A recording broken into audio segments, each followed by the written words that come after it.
Dans la banlieue de Conakry, tout respire d'imagination féconde dans ce centre d'incubation. Par des débuts de créativité, une douzaine de PME affirment leur talent dans l'agrobusiness et la technique agricole. Mais depuis près de 6 mois, cette ambiance est plombée. Beaucoup de certitudes et de repères ont volé en éclats pour cause de pandémie. Le trafic s'est un peu arrêté. La matière première, l'acheminement s'est estompé par la fermeture des frontières et même de l'aéroport. Et ensuite, toutes les autres entreprises qui évoluaient dans l'agrobusiness, il fallait faire un stop, un arrêt carrément. Durement éprouvées par la crise, plusieurs entreprises entendent trouver leur salut dans le fonds d'appui créé par le chef de l'État. Un programme sous tutelle du Fonds de développement industriel et des PME FODIP.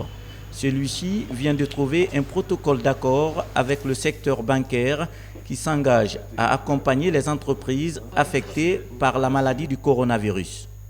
Ça ne peut être qu'une action positive qui va dans le sens de l'esprit du décret qui a été pris par M. le Président de la République. Ces clients affectés sont des clients de la BICIGI et nous sommes très heureux de participer à toute action gouvernementale qui va dans le sens d'aider et accompagner ces clients affectés.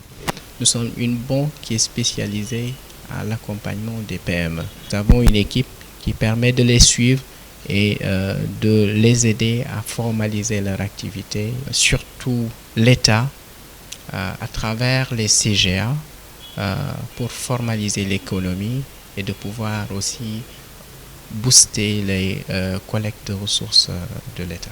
Dans ces différentes conventions, les prêts sont remboursables avec un taux de crédit de 5%. Au ministère de l'Industrie, l'on travaille d'arrache-pied afin de répertorier les entreprises éligibles au programme. À ce jour, une 50aine de dossiers sont étudiés selon le type de prêt.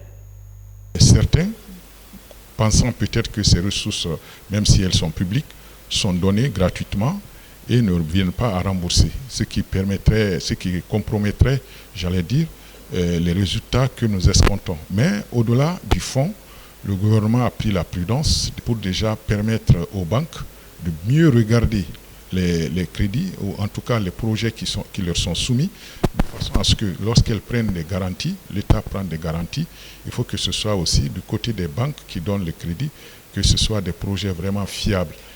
Au-delà de ce programme, le gouvernement entend aussi opérationnaliser le fonds de garantie. Celui-ci viendra soutenir le fonds d'appui pour mutualiser les risques afin de faciliter l'accès et le coût de financement en faveur des entreprises et industries guinéennes.